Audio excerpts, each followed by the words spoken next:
Hello students. आज मैं ninth class का एक इम्पोर्टेंट चैप्टर पॉलिनोमियल का वीडियो बना रहा हूँ।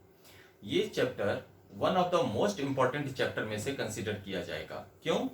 क्योंकि इसका इतना ज़्यादा एप्लीकेशन है मैथमेटिक्स के अदर ब्रांच में भी, अलजेब्रा और पॉलिनोमियल्स का, कि इस लिहाज से पॉलिनोमियल एक बहुत ही इम्पोर्टेंट चैप्टर बनता है। आइए देखते हैं कि पॉलिनोमियल्स में क्या पढ़ना है नाइन्थ क्लास में। सबसे पहले मैं बता दूं कि पॉलिनोमियल से पहले थोड़ा अलजेब्रा जानना पड़ेगा। अलजेब्रा किसको कहते हैं? क्योंकि अभी तक आप अर्थमेटिक और अदर मैथमेटिक्स से पढ़ते आ रहे हैं। अलजेब्रा कहते हैं मैथमेटिक्स का वो ब्रांच जिसमें कांस्टेंट और वेरिएबल के कॉम्बिनेशन और उससे रिलेटेड प्रॉब्लम्स को पढ़ा जाता है। सो हम लोग अगर इसको डिफाइन करें तो इस तरह बोलेंगे, the branch of mathematics which deals with the combination of constant and variable. Okay, ये तो हुआ अलजेब्रा। अब यहां एक नया टर्म आ गया, कांस्टेंट और वेरिएबल। जरा देखते हैं ये क्या चीज होता है। कांस्टेंट आपने कई बार सुना होगा कि ये फिक्स है, ये कांस्टेंट है। कांस्टेंट का मतलब कि एक ऐसा न्यूमेरल, एक ऐसा सिंबल जिसका वैल्यू कभी चेंज नहीं होता। जैसे आपने लिखा 2, 3/2, 7/5, -3/4 या पाई, इस तरह का कुछ भी नंबर अगर आप इस्तेमाल करते हैं तो इसका वैल्यू फिक्स है, कांस्टेंट है, ये कभी चेंज नहीं हो सकता। ये जो देख रहे हैं ना, ये सिंबल भी कहलाते हैं। आप जो भी नंबर इस्तेमाल करते हैं, सपोज करिए आपने लिखा 5, तो ये एक सिंबल है। 5 जो हमारे दिमाग में कॉन्सेप्ट है, सपोज कीजिए 5 एप्पल्स आप लेना चाह रहे हैं, तो हम अपने इंडिया में हैं, बिहार में हैं, तो यहां आप 5 एप्पल्स को आप समझ रहे हैं कि 5 है। लेकिन अगर आप वर्ल्ड के किसी और कोने में चले जाएं जहां की लोग 5 भी ना समझ रहे हों, सपोज करिए हम अफ्रीका के किसी ऐसे देश में चले गए कि जहां ये लोग इंग्लिश भी नहीं जानते होंगे, तो वहां 5 को डिनोट करने का कुछ ना कुछ तो मेथड होगा। मैं अपने ही देश में अगर मैं बात करूं कि ये रोमन स्क्रिप्ट, ये हिंदू अरबिक सिस्टम में हम लोग ऐसा लिखते हैं। अगर रोमन में लिखा जाए तो इसी 5 को इस तरह लिखा जाएगा। अगर हिंदी में लिखा जाएगा तो ये हम लोग इस तरह से लिखते हैं। ये देवनागरी स्क्रिप्ट में लिख रहे हैं, ये रोमन में है, ये इसमें है। मान लीजिए कि और भी कई सारे स्क्रिप्ट हो सकते हैं और उसमें एक ही नंबर को दिखाने के अलग अलग सिंबल का इस्तेमाल किया जाता है, इसीलिए इसको हम लोग सिंबल बोलते हैं।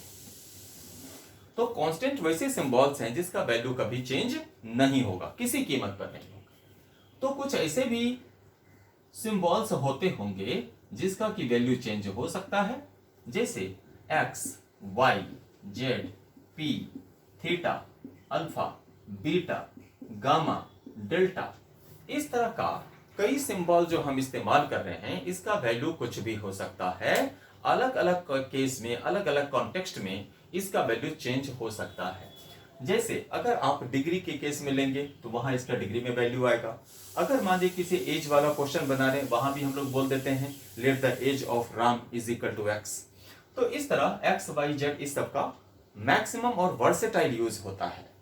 तो ये सारे सिंबल्स वेरिएबल्स हैं। वेरी मीन्स चेंज होना, वेरिएबल चेंज होने लायक। अब इन्हीं दोनों के कॉम्बिनेशन से हम लोग अलजेब्रा पढ़ते हैं। अभी अभी मैंने आपको बोला था, जरा कॉम्बिनेशन बनाकर देखते हैं कि क्या बन सकता है। मैं लिखता हूं 2 + x, 2 - x, 2 × x, 2/x या x/2, x - 3। इस तरह के कई सारे कॉम्बिनेशंस बनाए जा सकते हैं। ये जितने भी कॉम्बिनेशंस हैं, इसका नाम हम लोग देते हैं अलजेब्रिक एक्सप्रेशन। एक्सप्रेशन मीन्स क्या कि मेरे मन में कोई विचार आया और मैंने उसको एक्सप्रेस कर दिया, तो वो एक्सप्रेशन है। अभी जो भी मैंने ये लिखा है एक्सप्रेशन, ये मैंने कुछ सोच समझ कर नहीं लिखा, मन में विचार आया और हमने उसको लिख दिया। तो इस तरह से आप भी कई सारे एक्सप्रेशन अपने मन से प्रैक्टिस करने के लिए बनाकर लिख सकते हैं। तो ये जो कहलाया, ये क्या कहलाया? ये अलजेब्रा का एक इंपॉर्टेंट पार्ट जो कि अलजेब्रिक एक्सप्रेशन है, उसको कहते हैं।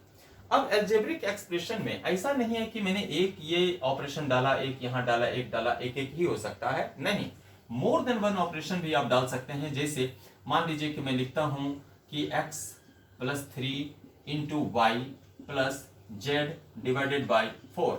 ये देखिए मैंने यहां पर कितने ऑपरेशन डाले हैं, एक ऑपरेशन चेंज कर देता हूं, ये देखिए प्लस माइनस मल्टीप्लीकेशन डिवीजन, ये मैंने ऑल द 4 ऑपरेशंस इस्तेमाल किए जो मैथमेटिक्स में 4 ऑपरेशंस इस्तेमाल किए जाते हैं, उन चारों का मैंने यहां इस्तेमाल किया।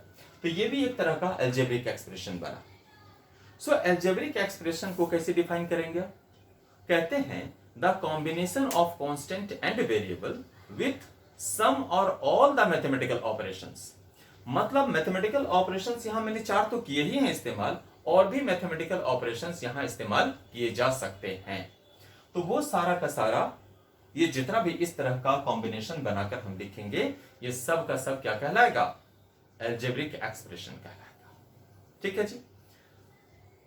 हमको चैप्टर क्या पढ़ना है? पॉलिनोमियल। हम लोग अलजेब्रिक एक्सप्रेशन तक पहुंच चुके।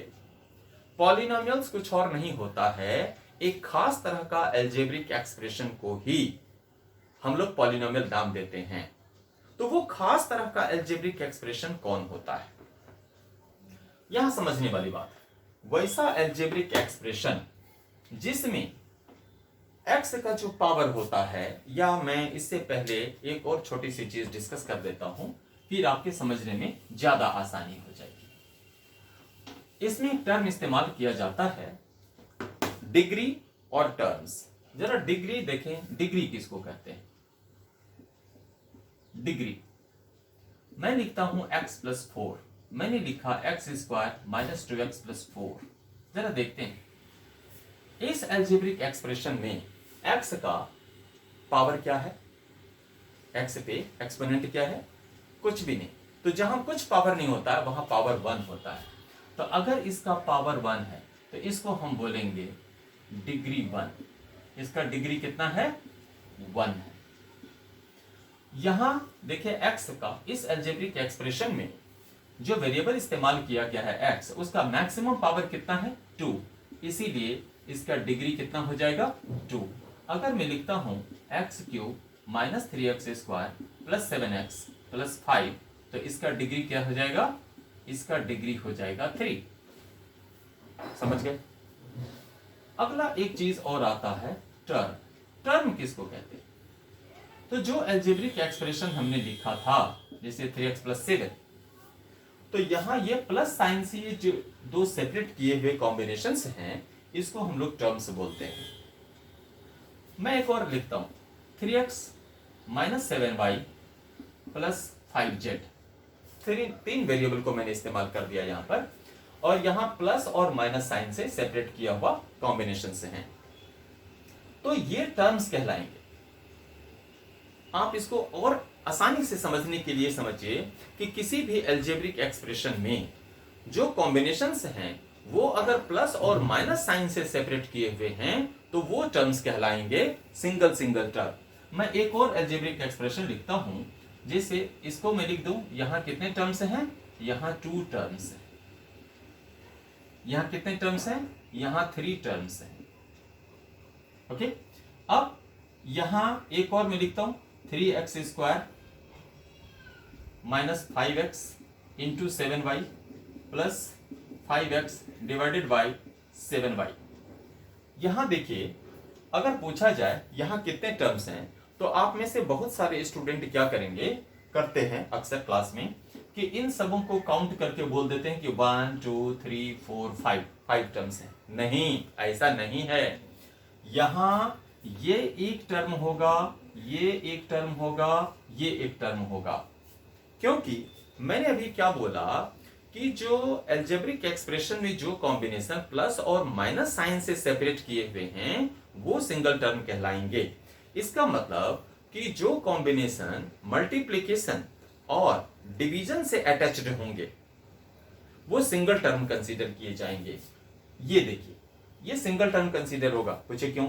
देखिए, इसको मैं इस तरह से भी तो लिख सकता हूं ना, 3x square minus 7 5 35xy plus 5x by 7y। अब बताइए, अब कितने टर्म है? 3 टर्म है ना। इसीलिए आपको ये कंसीडर करना पड़ेगा, जब कभी भी किसी अलजेब्रिक एक्सप्रेशन में आप देखते हैं सिर्फ वैसे ही टर्म को जो कि प्लस और माइनस साइन से सेपरेट किए हुए हैं, वही सिंगल टर्म कंसीडर किए जाएंगे। यहां मैं साथ के साथ एक और बात बता देना चाहता हूं, नहीं इसको बाद में हम लोग डिस्कस करेंगे। यहां देख लीजिए यहां कितने टर्म्स होंगे, तो यहां ये कितने टर्म हो गए, यहां भी 3 टर्म्स ही होंगे। तो आपने डिग्री समझ लिया, टर्म समझ लिया। अब आते हैं कि पॉलिनोमियल्स किसको बोला जाएगा। पॉलिनोमियल्स बोलने के लिए मैंने अभी बोला कि एक खास तरह का अलजेब्रिक एक्सप्रेशन होगा जिसको हम लोग पॉलिनोमियल बोलेंगे। वो खास क्या होगा, वैसा अलजेब्रिक एक्सप्रेशन जिसका डिग्री नॉन नेगेटिव होगा, नॉन फ्रैक्शनल होगा, सिर्फ वही अलजेब्रिक एक्सप्रेशन पॉलिनोमियल कहलाएगा। अभी अभी आपने डिग्री और टर्म्स को समझ लिया है, तो मैं जरा एक लिखता हूं कुछ 4x² + 7x + 5। मैंने एक लिखा 4x to the power -2 + 7x + 5 x plus x to the power -1। ये जितना भी मैं लिख रहा हूं या मैं कहता हूं √x प्लस या 3√x प्लस 5y। ये अगर मैं लिखता हूं √3x² + 7x + 5, इस तरह का मैं ये जितना भी मैं लिख रहा हूं जरा इसको कंसीडर करिए, इसमें से कौन कौन सा पॉलिनोमियल होगा। मैंने बोला था कि वैसा अलजेब्रिक एक्सप्रेशन जिसका डिग्री नॉन नेगेटिव और नॉन फ्रैक्शनल होगा, सिर्फ वही पॉलिनोमियल की कैटेगरी में रखा जाएगा। तो फर्स्ट वाला इसकी जो डिग्री है वो पॉजिटिव है, इसलिए ये तो पॉलिनोमियल होगा। दूसरा, इसमें जो डिग्री है ये माइनस में है इसका पावर, इसलिए ये पॉलिनोमियल नहीं होगा। फिर इसकी बात करते हैं, यहां भी देखिए यहां x है, यहां x to the power -1 है, ये भी पॉलिनोमियल नहीं होगा। इसकी बात करें तो इसको देखिए √x का मतलब ये हो गया कि x to the power 1/2, तो यहां पावर फ्रैक्शन में है, इसीलिए ये भी पॉलिनोमियल नहीं होगा। इसकी बात करें, यहां मैंने जानबूझकर ये लिखा है, यहां आप देखें √3 है, ये कांस्टेंट पे रूट है, वेरिएबल पर नहीं।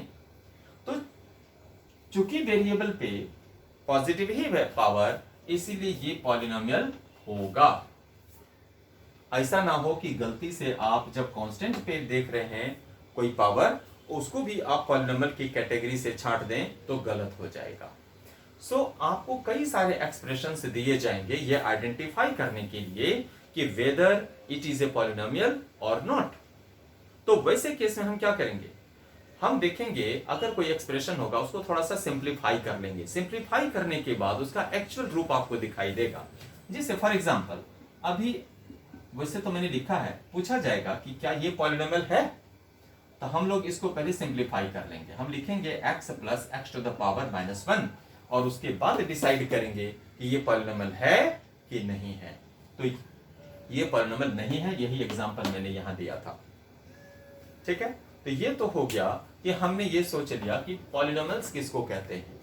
अब इसका नेक्स्ट पार्ट जो मैं दिखा रहा हूं कि पॉलिनोमियल्स को नाम दिया जाता है।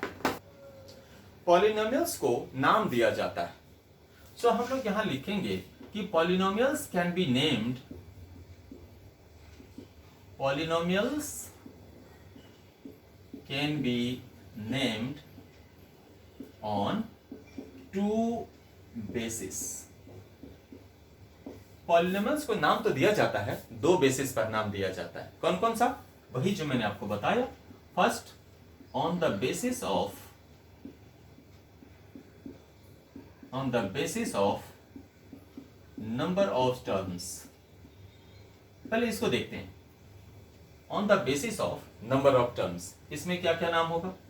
जैसे पहला, मैं एक ही टर्म लेता हूं 3x, ओके ना, तो लिखते हैं पॉलिनोमियल विथ 1 टर्म, एक टर्म के साथ, इसका नाम हो जाएगा मोनोमियल। मोनो का मतलब होता है 1, हम लोग ज्यादातर इसको केमिस्ट्री में पढ़ते हैं, मोनो, डाई, ट्राई, टेट्रा, है ना, क्वाड्रा, पेंटा, हेक्सा, सेप्टा, ऑक्टा, नोना, डेका, इस तरह के वर्ड का इस्तेमाल केमिस्ट्री में अक्सर किया जाता है। तो केमिस्ट्री, मैथमेटिक्स ये सारे साइंस से हैं, तो बहुत सारे वर्ड का हम लोग केमिस्ट्री, मैथ ये सब में इस्तेमाल करते हैं। तो पॉलिनोमियल विथ वन टर्म्स ये मोनोमियल कहलाएगा, मोनो का मतलब वन। फिर सेकंड देखिए, मैं लिख रहा हूं 3x प्लस 4, तो पॉलिनोमियल विथ टू टर्म्स ये क्या कहलाएगा, यहां कहलाएगा बाइनोमियल।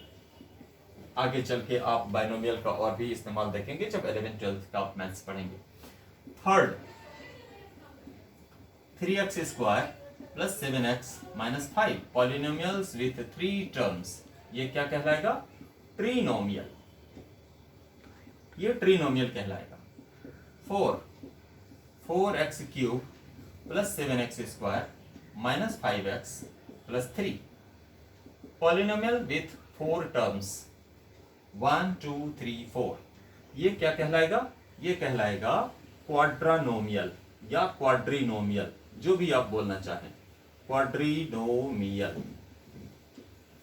इसी तरह से और भी नाम दिए जा सकते हैं, पेंटानोमियल, हेक्सानोमियल, सेप्टानोमियल, ऑक्टानोमियल, डोकानोमियल, नोनानोमियल, डेकानोमियल, बहुत तरह के नाम दिए जा सकते हैं। लेकिन मैं आपको एक बात बताऊं, इतने सारे नाम सिर्फ नॉलेज के लिए आप अपने दिमाग में रखिए, इसका यूज नहीं होता। प्रैक्टिकल यूज हम लोग सिर्फ मोनोमियल और बाइनोमियल को हम लोग बार बार नाम लेकर बोलते हैं, लेकिन जैसे ही नंबर ऑफ टर्म्स बढ़ने लगते हैं तो ऐसा नहीं है कि मैं उसको ट्रिनोमियल, क्वाड्रानोमियल इस तरह का नाम दे देकर ही बुलाऊंगा, ऐसा नहीं होता।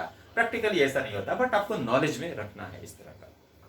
सेकेंड चीज, अच्छा चलिए ये तो हो गया on the basis of number of terms.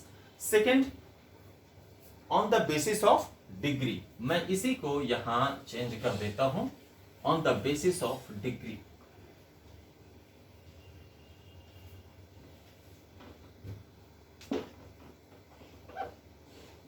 On the basis of degree, degree आप जानते ही हैं कि किसी भी अलजेब्रिक एक्सप्रेशन में वेरिएबल के ऊपर जो पावर होगा, मैक्सिमम पावर, उसी को डिग्री कहते हैं। तो यहां मैं एक आपको नाम दिखा रहा हूं। फर्स्ट अगर मैं लिखता हूं सिर्फ 3x, या तो यहां देख रहे हैं कि 3x, यहां मैक्सिमम पावर कितना है, यहां है डिग्री 1, तो डिग्री 1 है तो इसका नाम हो जाएगा लीनियर, लीनियर पॉलिनोमियल इसका नाम होगा। सेकेंड अगर मैं लिखता हूं 3x स्क्वायर प्लस 5x, यहां डिग्री कितना है, यहां इसका डिग्री 2 है, क्योंकि मैक्सिमम पावर इसका 2 है, और इसको क्या बोलेंगे, इसको बोलते हैं quadratic, quadratic polynomial.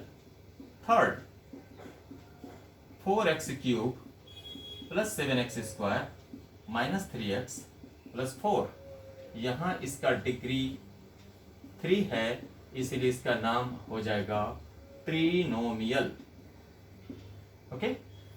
Fourth 4x to the power 4 plus 7x cube minus 5x square plus 7x plus 9, यहां इसका डिग्री मैंने लिया हुआ है 4, इसका नाम होगा क्या, लीनियर क्वाड्रेटिक, सॉरी यहां ट्रिनोमियल मैंने लिखा है, ये गलती हो गई, यहां होगा क्यूबिक पॉलिनोमियल, और ये हो जाएगा आपका क्या, बाई क्वाड्रेटिक, इसको बोलते हैं by quadratic polynomial.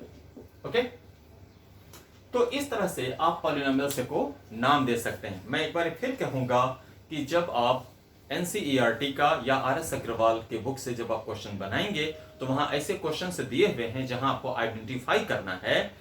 On the basis of degree भी बोला जाएगा कि यहां पहचानिए, पहला तो पॉलिनोमियल पहचानिए कि इसको पॉलिनोमियल कहेंगे कि नहीं, तो वहां आपको सिंप्लीफाई करके देखना है, देखते ही नहीं कहना है, सिंप्लीफाई कर लेना है, तब आप डिसाइड करेंगे कि ये पॉलिनोमियल है कि नहीं है। नेगेटिव नहीं होना चाहिए पावर, फ्रैक्शन में नहीं होना चाहिए। दूसरा आपको पहचानने के लिए दिया जाएगा कि ये मोनोमियल, बाइनोमियल, ट्रिनोमियल, क्वाड्रानोमियल कौन सा है। हम लोग नंबर ऑफ टर्म्स काउंट कर लेंगे। मैंने आपको बताया है कि सिर्फ प्लस और माइनस साइन से सेपरेट किया हुआ जो कॉम्बिनेशन होगा उसको सिंगल टर्म कंसीडर करेंगे। फिर आपको नंबर ऑफ डिग्री पर आप कंसीडर करेंगे कि डिग्रीज किस तरह के हैं। अगर पावर 1 है, सिंगल डिग्री है, लीनियर पॉलिनोमियल बोलेंगे। अगर डिग्री 2 होगा क्वाड्रेटिक पॉलिनोमियल बोलेंगे, डिग्री 3 होगा क्यूबिक पॉलिनोमियल बोलेंगे, और डिग्री 4 अगर होगा तो हम इसको बाई क्वाड्रेटिक पॉलिनोमियल बोलेंगे। आज के वीडियो में सिर्फ इतना ही। बाकी नेक्स्ट वीडियो में आगे आपको बताऊंगा।